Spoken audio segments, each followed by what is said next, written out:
Армысыздар! Здравствуйте! Я приветствую всех, кто готовы изучать казахский язык вместе с нами на söyle.tv. Как говорил великий казахский писатель Мухтар Әуезов, казахский язык – один из самых мелодичных языков мира. Поэтому, занимаясь им, нужно внимательно слушать и слышать разницу в произношении звуков. Казахский язык отличается от русского звуковым строением и законами произношения. Вот с этого мы и начнем. В современном казахском алфавите 42 букв, 37 звуков. Из них 9 не имеют аналогов в русском языке.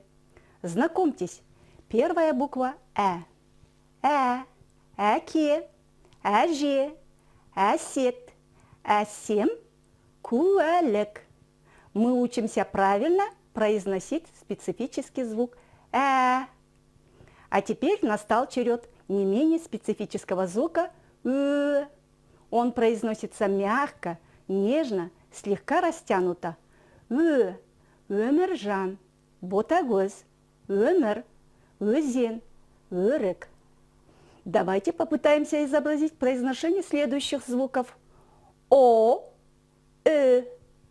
О, Олжан, Олд, Әнұран, Ұстаз, Алмұрт.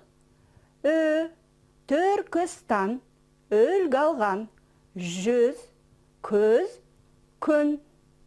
При произношении казахских и многие делают ошибки. Вы наверняка думаете, а почему это казахский спецзвук? Такой же звук есть и в русском алфавите. Ведь есть же? Да, пишутся они одинаково, но произносится русское и казахское совершенно по-разному.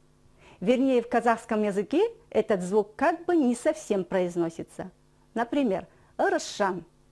Теперь мягкий гласный звук Эле, Эздәулет, Тел, Белем, Белезек.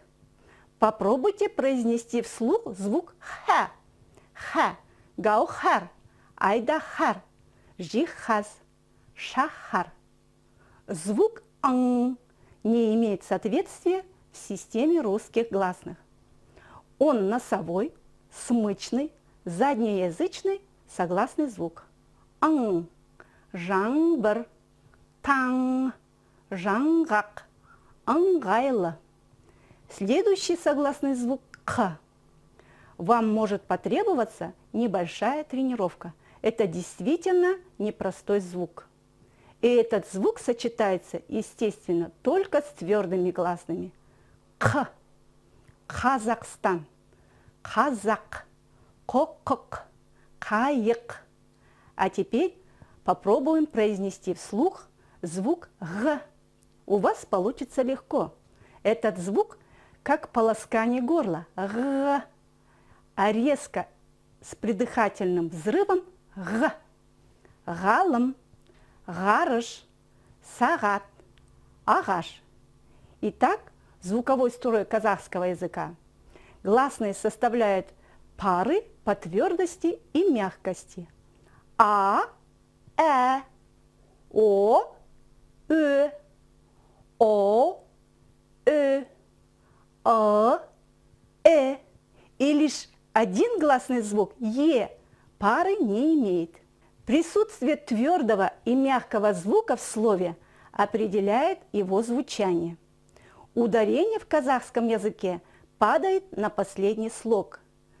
Вот, например, в словах Әже, Өзен, Өлгі есть только мягкие гласные звуки, поэтому и слова звучат мягко.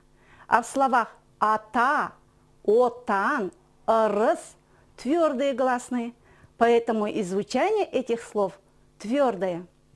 Итак, слова в казахском языке могут быть или твердые, или мягкие. Пожалуйста, запомните. Хочу обратить ваше внимание на то, что очень важно правильно произносить специфические звуки в казахском языке. Эн – песня, ан – зверь, ын звук, он – мука, таң утро, түн, ночь, күн, день. Қайырлы таң, доброе утро. Қайырлы күн, добрый день.